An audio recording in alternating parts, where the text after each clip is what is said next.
Assalamualaikum warahmatullahi wabarakatuh. Waalaikumsalam warahmatullahi wabarakatuh. Gimana anak-anak kabarnya hari ini? Alhamdulillah luar biasa. Masya Allah. Ya. Sebelum kita memulai pelajaran pada hari ini, mari kita membaca basmalah bersama-sama yuk. Bismillahirrahmanirrahim. Oke, selanjutnya Bapak absen dulu ya. Mbak Nisa, Mbak Sofiatul, Mbak Faizatul Azimah. Oke, semuanya sudah berangkat semua ya? Oke, harusnya sudah berangkat semua nih. Ada yang sakit, Pak. Siapa? Dua ini. Oh iya, sakit dua ya? Iya. Kan kemarin kita sudah membahas tentang nabi yang diberi gelar ulul azmi ya. Ada yang tahu nggak nabi yang diberi nama gelar ulul azmi?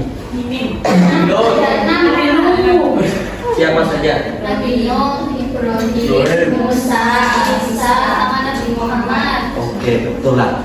Minggu ini kita akan melanjutkan materi yaitu perilaku akhlak terpuji ya. Kita akan membahas tentang perilaku akhlak terpuji kali ini.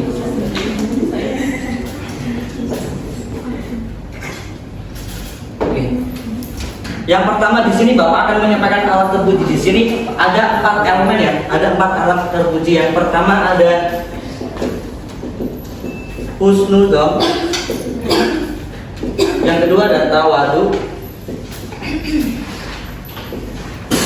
Yang ketiga ada tasamuh. Yang keempat ada ta'awuni. Nah, kalian tahu nggak mengapa kita wajib belajar mengenai alat terpuji? Ada yang tahu nggak? Mengapa kita diwajibkan atau betapa pentingnya kita belajar mengenai alat terpuji? Ada yang tahu?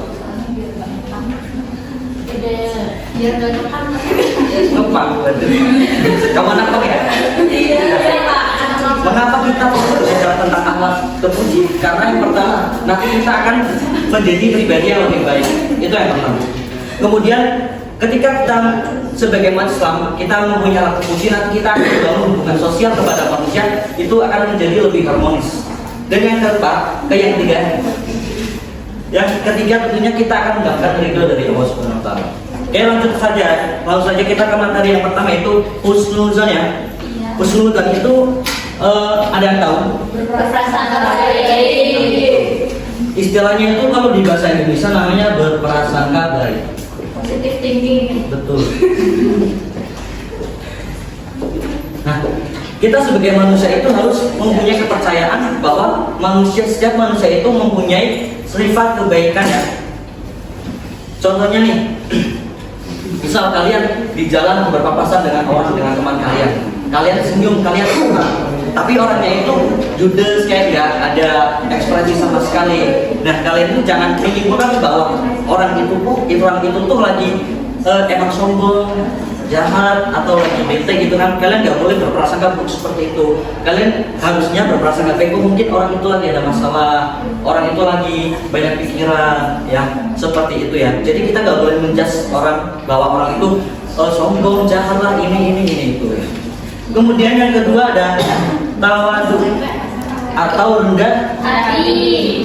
Betul. Rendah hati sama rendah diri beda nggak? Beda. Nah, pintar. Bedanya apa, Pak? Bedanya hati sama diri. Rendah hati sama rendah diri ya. Anak diri tadi dua diri juga, Pak. Ya diri juga dong. Malah.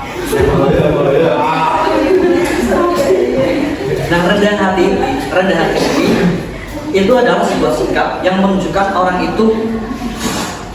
itu mempunyai kerendahan hati. Dia tidak sombong, dia tidak egois, dia tidak semena-mena kepada orang lain. Nah, ada yang tahu nggak contohnya seperti apa? Contoh dalam kehidupan sehari-hari. Contoh tawadu atau rendah hati. Tidak sombong. Nah, contohnya itu seperti ini nih.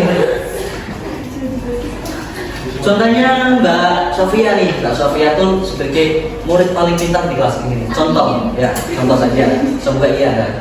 Nah, Mbak Sofia ini sifatnya itu nggak boleh meremehkan orang atau teman-teman Mbak Sofia itu tidak boleh meremehkan teman-teman yang tidak pintar, mohon maaf ya, yang kurang pintar dalam masih belajar.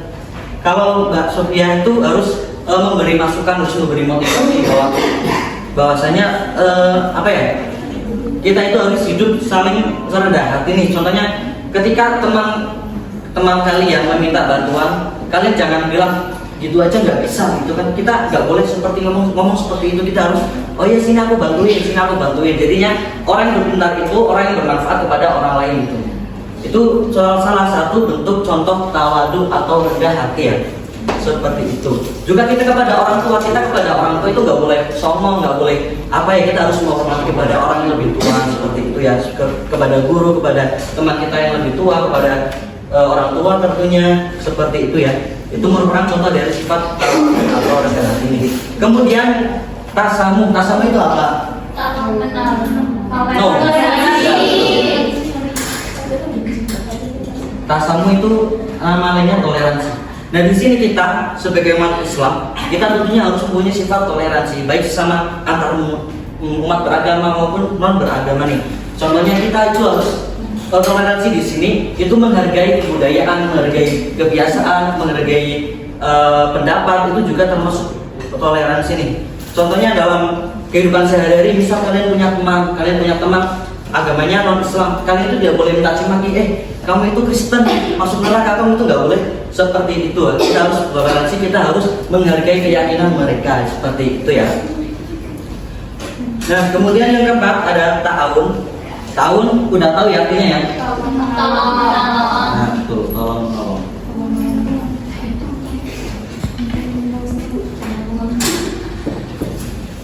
Ta'awun artinya tolong menolong. Di sini tolong menolong itu dalam kebaikan yang bukan dalam kejahatan.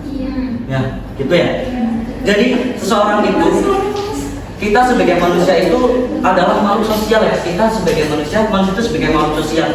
Makhluk sosial itu tidak bisa hidup sendiri. Kita pasti membutuhkan bantuan orang lain. Nah di sini ta'awun itu tolong menolong. Contoh kecil dalam masyarakat, ketika ada suatu kegiatan, kita juga ikut serta. Contohnya ada gotong royong, kerja bakti. Pokoknya pada kegiatan di masyarakat kita harus ikut andil nih untuk saling membantu, tolong menolong. Nah dalam pendidikan seperti ini, buat kalian nih, kalau kalian kesulitan dalam belajar, kalian tinggal minta teman aja buat minta bantuin untuk mengerjain, nah, ya, untuk bantuin ngerjain tugas ya, bantuin. Bukan joki beda lagi ini. Iya seperti itu ya. Sampai di sini ada yang ditanyakan. Sampai iya boleh. Cara menghindari tidak overthinking. Cara menghindari biar selalu husnudon. Nah, kita tanamkan dulu dalam hati kita bahwa setiap orang itu mempunyai kebaikan. Kalau kita tidak menanamkan hati kita bahwa orang itu mempunyai kebaikan, nanti kita akan overthinking terus. Itu kan? Iya. Jadi kalian nggak usah berpikiran orang itu sepertinya penting, itu nggak boleh. Kita harus berprasangka baik, berhusnudon, tidak boleh kebalikannya yaitu suudon. Sampai di sini ada yang tanyakan? Tidak ada ya. Nah, sekarang dari semua yang sudah Bapak jelaskan, coba Mbak Lisa pengertian istilah dari husnudon apa enggak? Berprasangka baik. Oke, betul. Mbak Sofia contohnya dari kasamu apa enggak? Toleransi ya. Contohnya menghargai teman-teman yang semisal kita kan dia yang nangis gitu Pak. menghargai apa? Ya seperti itu. Menghargai apa? Menghargai perbedaan Oke. Satu lagi nih. Pengertian tawadu dan contohnya Mbak siapa ya? Mbak kamu. Yang apa pengertian dan contohnya? Itu kan rendah hati. Itu contohnya misal kita sebenarnya hafiz doa terus ditanya kamu hafal 30 juz ya? Enggak gitu. Kurang lebih seperti itu ya. Oke, sampai di sini sudah paham ya semuanya ya? Sudah. Nah, kalau sudah paham, Bapak kasih tugas untuk minggu depan ya. Kalian cari dalil-dalil Al-Quran mengenai 4 perilaku terpuji ini ya. Nanti minggu depan dikumpulkan ya seperti itu. Iya Pak. Oke. Oke. Ditulis apa di Pak? Kalian mau ngafal nggak? Ya, tulis aja berarti. Ya, mungkin cukup sekian ya penyampaian dari saya. Kurang lebihnya mohon maaf, semoga bermanfaat. Terima kasih semuanya. Mari kita tutup baca pembelajaran hari ini dengan bacaan Alhamdulillah, Alhamdulillah bersama-sama. Alhamdulillahirabbil alamin. Assalamualaikum warahmatullahi wabarakatuh.